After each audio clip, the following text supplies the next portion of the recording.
আসসালামু আলাইকুম ওয়া রাহমাতুল্লাহি ওয়া বারাকাতুহু। আশা করি সকলে ভালো আছেন। আজকে আমাদের সাথে বাসির ভাই আছে। বাসির ভাই হচ্ছে দুবাই যাচ্ছে। আজকে বাসির ভাই ফ্লাইট, আপনাদের সাথে পরিচয় করিয়ে দিচ্ছি। আসসালামু আলাইকুম বাসির ভাই, কেমন আছেন? ওয়ালাইকুম আসসালাম ওয়া রাহমাতুল্লাহি ওয়া বারাকাতুহু। আপনার বাসা কোথায়? বাসা ব্রাহ্মণবাড়িয়া সরাইলে। ব্রাহ্মণবাড়িয়া সরাইল। আপনার ফ্লাইট কয়টা বাজে আজকে? আজকে সন্ধ্যা 7:40-এ। সন্ধ্যা 7:40-এ দুবাইয়ের ফ্লাইট। বাসির ভাই কোন কোম্পানিতে যাচ্ছেন? ট্রান্সগার্ড। স্যালারি কত? 800 বেসিক। জি 800। ওভারটাইম আলাদা, থাকা কোম্পানি, খাবার নিচ্ছে। বাসির ভাই দীর্ঘদিন পরে কিন্তু দুবাইতে যাচ্ছে। অর্থাৎ দুবার ভিসা হওয়া নিয়ে এখন বিশাল এক জটিলতা, আপনারা সকলে জানেন। কিন্তু বর্তমানে দুবার ভিসা হচ্ছে, কিন্তু সীমিত পরিসরে, খুব কম। তবে দীর্ঘদিন আগে যারা ফাইল জমা দিয়েছিলেন তাদের ভিসাগুলো রেগুলারলি হচ্ছে। নতুন করে যারা ফাইল জমা দিবেন তারা মাথা রাখবেন 4 মাস 5 মাসের কোনো সময় একটা যদি ধরে রাখেন 100% ভিসা হবে। আর যদি মনে করেন আজকে ফাইল জমা দিয়ে 1 মাস পর ভিসা হবে, তাহলে এটা অকল্পনীয় নাও হতে পারে, অনেক সময় হতেও পারে। যদি দুবার ভিসা খোলা থাকতো তাহলে হতো। বাসির ভাই চলে যাচ্ছে। বাসির হচ্ছে ট্রান্সগার্ড কোম্পানিতে যাচ্ছে। বাসির ভাই বাড়ি হচ্ছে ব্রাহ্মণবাড়িয়া।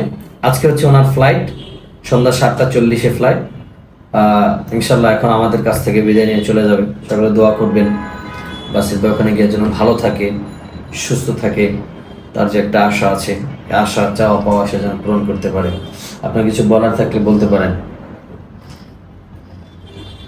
আলহামদুলিল্লাহ, আমি ওসমান ভাইয়ের দ্বারা যাইতেছি দুবাই।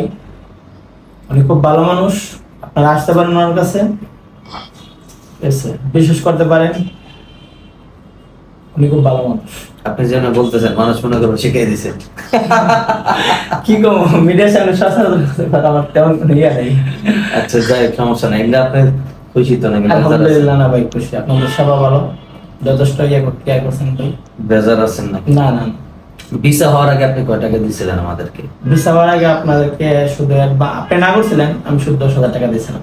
10,000 টাকা। ভিসা হওয়ার আগে বাসের ভাই আমাদেরকে 10,000 টাকা দিয়েছিল। বাকি পেমেন্ট হচ্ছে ভিসার পরে।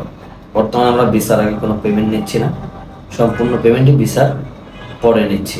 আপনারা চাইলে আমাদেরকে ফাইল জমা দিতে পারেন, কিন্তু কোনো পেমেন্ট লাগবে না। ভিসার পরে আপনাদের ফ্লাইটে উঠতে হবে। যদি ভিসা হওয়ার পর ফ্লাইটে না ওঠেন আপনাদেরকে জরিমানা দিতে হবে। সেক্ষেত্রে আমাদের সাথে একটা এগ্রিমেন্ট করতে হবে এবং ভিসার আগে কোনো পেমেন্ট দিতে হবে না, সম্পূর্ণ পেমেন্ট ভিসার পরে। যারা দুবাই যেতে চান যোগাযোগ করবেন আমাদের স্ক্রিনে দেওয়া নাম্বারে। বাসির ভাইয়ের জন্য দোয়া করবেন, সে যেন ভালো থাকে, সুস্থ থাকে। ইনশাল্লাহ সবার জন্য দোয়া রইল, আমাদের জন্য দোয়া করবেন। ভালো থাকবেন। আসসালামু আলাইকুম ওয়া রাহমাতুল্লাহ।